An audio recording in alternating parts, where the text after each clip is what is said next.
Bom dia a todos. Estamos aqui hoje para desenvolver um raciocínio sobre o Siscoservice, né? E para iniciar nosso contato, eu gostaria de me apresentar para vocês. Meu nome é Alexandre de Moura Marques, eu sou graduado em Direito, pós-graduado em Comércio Exterior, com uma especialização específica de 30 anos atuando nessa área. Sou também professor convidado da Fundação Dom Cabral, do IETEC, em Belo Horizonte, como também vice-presidente da Associação Brasileira de Estudos Aduaneiros, né?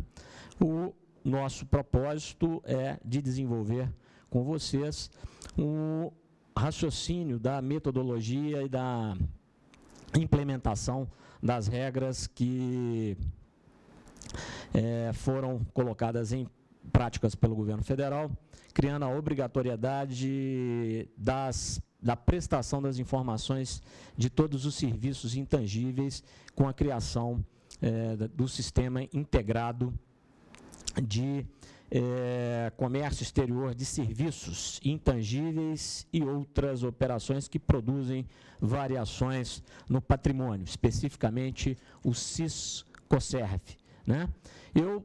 Nessa aula, nós vamos ter aqui, nos assessorando e a companhia de toda a equipe de produção, que, a meu pedido e ao meu comando, nós vamos introduzir na questão mais didática algumas informações e slides para ilustrar melhor o desenvolvimento do raciocínio em termos da exposição sobre o Siscoservice, né? Então, iniciando a nossa operação e o nosso desenvolvimento aqui de raciocínio sobre o Sistema Integrado de Comércio Exterior e Serviços Intangíveis, eu vou pedir ao colega que passe o slide número 4, para que a gente possa falar um pouquinho sobre a introdução e a sua formatação no Sistema Integrado de Comércio Exterior. O sistema foi criado com o objetivo de introduzir no país a operação da prestação da informação de serviços dentro da área internacional, ou seja, as vendas de serviços para o exterior e as compras de serviços do exterior. Essa operação de prestação dessa informação de serviços, ela vem contida em a criação de um sistema integrado que tem características similares ao atual sistema em operação no Brasil, que é o Siscomex, Sistema Integrado de Comércio Exterior, que cria todo o sistema de controle das importações e exportações do Brasil de bens, né?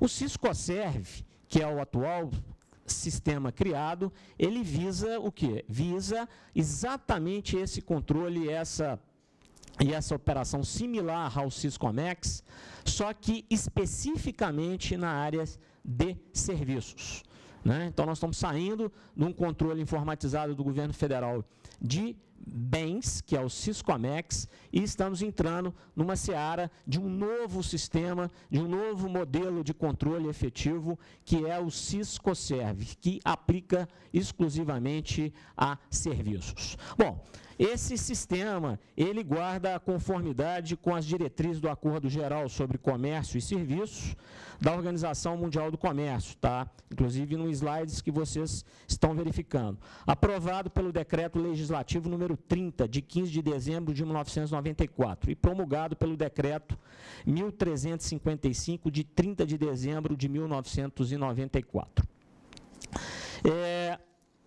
Por via de regra, já se observa que o sistema ele foi desenvolvido dentro de uma contextualização já mundial, uma contextualização internacional, e foi trazida efetivamente para os legisladores administrativos brasileiros no sentido de já ter uma modernidade e já uma aptidão de tratamento a nível internacional. Então, hoje, o Siscoservice é um sistema criado com base nessa conjunção.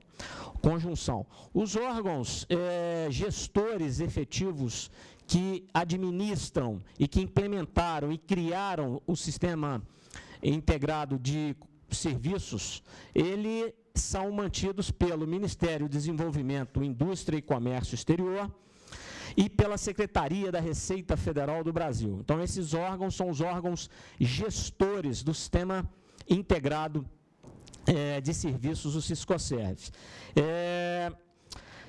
Esses órgãos gestores, eles têm como base legal da sua gestão específica do sistema, através do acordo de cooperação técnica firmado pelas instituições em 2008 e ratificados em 2011 pela Lei 12.546, de 14 de dezembro, que a gente chama de Plano Brasil Maior, né? Então, os órgãos gestores do sistema Siscoservice são o Ministério do Desenvolvimento, Indústria e Comércio Exterior e o Ministério da Fazenda, né?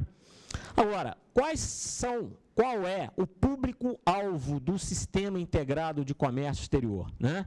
Então, o público-alvo, ou seja, todas as empresas que vão se utilizar do Sistema Integrado de Comércio Exterior para prestar informações sobre serviços que a gente vai desenvolver ao longo dessa aula, são as entidades brasileiras que realizam operações de comercialização de serviços.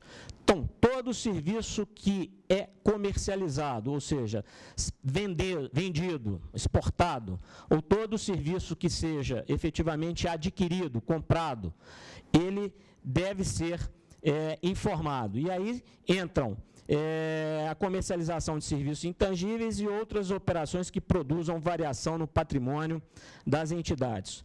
Agora, é importante citar que efetivamente entre residentes ou domiciliados no exterior que estejam realizando serviços, prestando serviços para residentes ou domiciliados no Brasil, ou vice-versa, residentes e domiciliados no Brasil que estão vendendo e operando serviços para residentes e domiciliados no exterior. Então, esse é o público-alvo que vai se valer da utilização do Siscoservice. Bom, é importante, e muito importante no nosso caso, citar efetivamente a questão precípua do Sistema Integrado de Serviços do Siscoservice, que é a criação da obrigatoriedade de prestação de serviços, da prestação da informação dos serviços negociados com o exterior ou do exterior. Então, o Siscoservice, ele foi criado, e aí cabe aqui até tirar alguns equívocos e algum mito que ficou marcado, ou seja, mitificou essa criação do Siscoservice, que é a questão efetiva da sua operacionalização. Muitas empresas entendem que é um sistema que foi criado para que seja penalizado as empresas ou criado algum artifício efetivo legal no sentido de tributar, ou seja, criar tributos a mais em relação a operações de serviço. Não é nada disso. Todas as operações já tributárias aplicadas às operações de serviços internacionais, elas se mantêm inalteradas da mesma forma que se faziam via as operações cambiais, bancos, etc. O que se criou com o Siscoservice foi a obrigatoriedade da informação, de prestar a informação, né? Então, as empresas, a partir de agora, elas precisam de entrar no sistema desenvolvido e dentro do espectro efetivo da parte de informática da Receita Federal do Brasil e prestar as informações no modelo muito parecido, por exemplo, com a declaração do imposto de renda. Informar o quê? Informar especificamente o serviço que está sendo realizado, ou vendendo para o exterior, ou comprando do exterior. Então, o que é importante citar a respeito do Siscoservice é que ele introduziu a obrigatoriedade de se prestar a informação. E aí, eu queria que projetasse para mim o slide número 7, porque essa obrigatoriedade da prestação da informação, ela vem através da Lei 12.546, de 14 de dezembro de 2011, eu já tinha citado anteriormente o Plano Brasil Maior, tornando obrigatório o quê? A prestação dessas informações ao Ministério do Desenvolvimento, Indústria e Comércio Exterior. Então, aí é previsto, é obrigatório o registro das operações de aquisição e venda de serviços intangíveis e de outras operações que produzam variações no patrimônio das entidades, feitas entre residentes ou domiciliados no país e residentes ou domiciliados no exterior. Então, a gente pode afirmar que, com base na regra, com base na lei, passa a ser obrigatória a informação, né? Então, nós estamos apenas criando uma nova obrigatoriedade de um ato, que é o registro no sistema Siscoservice, administrado pelos dois gestores, que nós já falamos, MDIC e Receita Federal, da informação do serviço que é realizado, né? Nada além disso. Bom, esse registro, ele se aplica da forma citada anteriormente e tem as exceções, as dispensas da obrigatoriedade de informação, que elas estão previstas aí na nossa tela número 8, que as pessoas jurídicas optantes pelo regime especial unificado de arrecadação de tributos e contribuições, as microempresas e empresas de pequeno porte, o Simples Nacional, e o microempreendedor individual estadual, de que trata o parágrafo 1º do artigo 18A da Lei Complementar 123.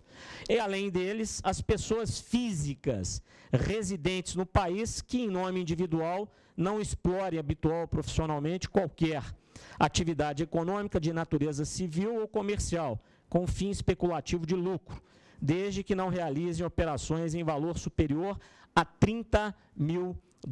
É importante citar e repetir os $30 mil, porque até muito pouco tempo esse limite era de $20 mil. Então, o limite de $30 mil veio a ser agregado à regra, aumentando o limite para $30 mil, e é bem recente, né? Bom, então, fica claro aqui a obrigatoriedade do registro das informações, com as exceções e que são excludentes da obrigatoriedade de desenvolvimento dessas operações, que são as pessoas, as microempresas e, basicamente, as pessoas físicas que operam nesses negócios destinados ao exterior com serviços. Bom, falamos muito até agora, em termos de introdução, da obrigatoriedade da prestação da informação, dos órgãos gestores efetivos, e estamos citando constantemente a questão do serviço, né? Então, obviamente, se nós estamos tendo a obrigatoriedade de prestar a informação sobre o serviço, esse serviço tem que ser nomeado, esse serviço tem que ser especificado. Que serviço é esse que eu estou negociando com o exterior ou que estou adquirindo do exterior? Então, para que houvesse uma junção efetiva da obrigatoriedade da informação do serviço, é necessário que se descreva esses serviços, é necessário identificar os serviços que estão embutidos no processo de informação do Siscoservice. Então, nesse caso, eu gostaria de ir para o slide número 9 e informar que, efetivamente, toda a operação envolvendo serviços necessitava de se ter uma merceologia, ou seja, uma descrição efetiva do conceito do negócio econômico, ou seja, da prestação do serviço que está se realizando, tanto para venda como para aquisição. Então, para fins desse registro no Siscorservice, para possibilitar um melhor direcionamento das políticas públicas nesse setor, os serviços intangíveis e demais operações serão classificados com base na nomenclatura brasileira de serviços intangíveis e outras operações que produzam variações no patrimônio. Tiveram sua instituição, a ANBS, né, que é a nomenclatura brasileira de serviços, autorizada pelo artigo 24 da Lei 12.546 de 2011 e foi instituída pelo Decreto 7.708 de 2 de abril de 2012. Então, toda e qualquer operação efetiva com o exterior envolvendo serviços, ela deverá estar devidamente classificada na nomenclatura brasileira de serviços, na ANBS, com base na base legal que eu já citei acima. Então, esse serviço ele vai ser identificado, ou seja, é o primeiro ponto para a prestação da informação, é identificar o serviço que está sendo realizado, o serviço que está sendo negociado, vendido ou adquirido. E esse serviço vão ser encontrados na ANBS, na Nomenclatura Brasileira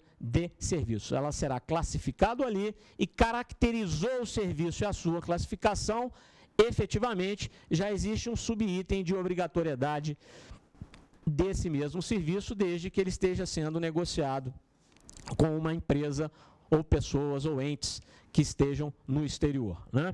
Bom, dentro do processo efetivo da ANBS, da nomenclatura dos serviços, também foi criada a entrada em vigor efetiva da obrigatoriedade de prestação das informações através do sistema. Então, por capítulo efetivo da ANBS, da Nomenclatura Brasileira de Serviços, o governo também introduziu na regra do Siscorservice o quê? A entrada em vigor por capítulo, ou seja, por item dos serviços prestados, as respectivas ao respectivo início da prestação da informação a nível do Sistema Integrado de Serviços, ou Siscorservice.